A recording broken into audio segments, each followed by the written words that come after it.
There are several data points. When sleep refuses to come, I think of our wedding night. How you welcomed me to the marital bed. How after, when you fell asleep, I lay there watching your delicate face.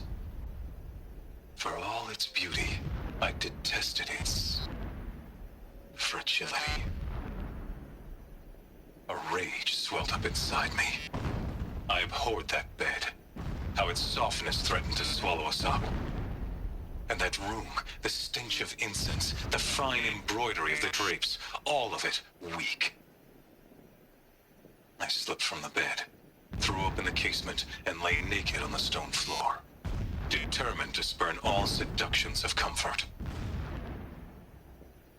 But when I woke the next morning, you lay beside me, naked as I in the cold. Your body, stretched beside mine, seemed chiseled from stone. I saw you wake, instantly alert, like an animal ready to strike. You said nothing. You did not have to. Already you had shown me beyond doubt that we were meant to be.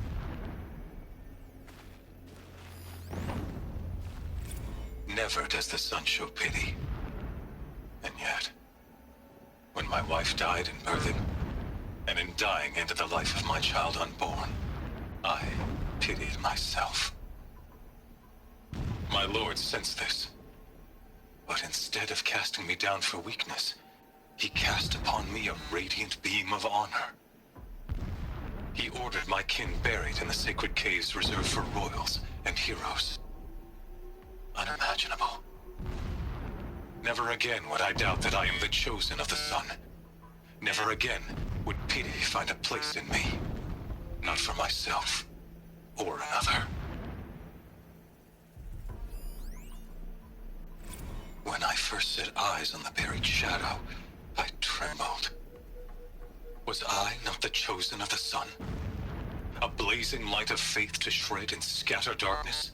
Was it not my place to destroy this devil? But High Priest Bahavas instructed me in the prophecy and set right my frame of mind.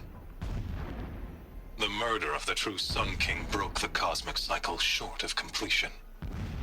The whole world cast into darkness, doomed.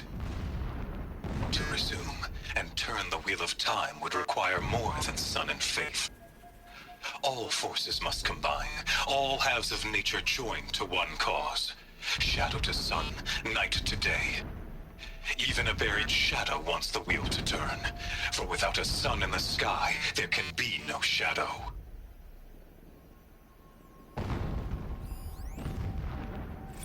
My lord, the 13th king of the Karja Sundom was murdered, cut down by cowards who mistook firm rule for madness.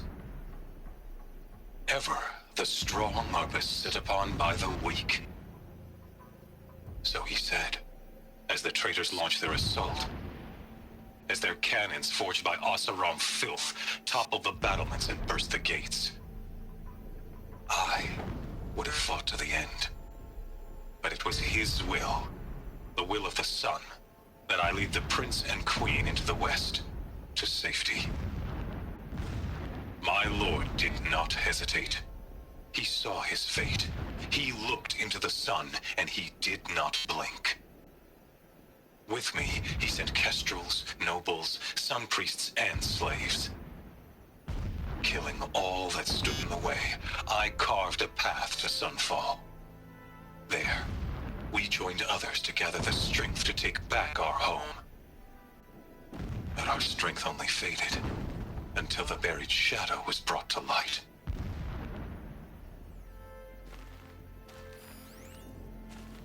So long as King Itamen languishes at sunfall, coddled by his mother, he will never learn the true lessons of the sun. I have tried to instruct him, but the shadow of his mother's influence is upon him. I took him to the palace balcony to behold an offering of sacrifice in the ring, but he showed no thirst for it. He averted his gaze. Look to the sun, I told him, to Do not shield your eyes. In all things, it is absolute.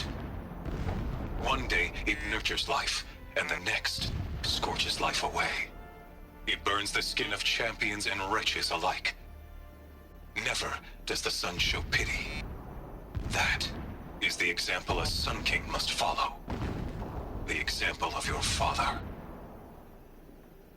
But before my instruction could take hold, she was there, clutching him to her robes, burying his face against her breast. How is a king to rule when he cannot even see?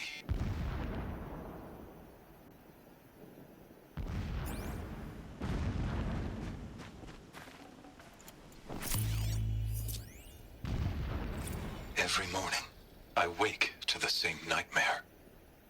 The same reality. Holy Meridian in the hands of profligates. Debased. The spire, towering above the horizon like a glittering spike through the center of my mind. Every daybreak in exile is a mark of failure, but the count of days runs thin. I will see Meridian retaken, the profligates slaughtered, a true king restored to the Mesa throne. In this, I have become an instrument of prophecy.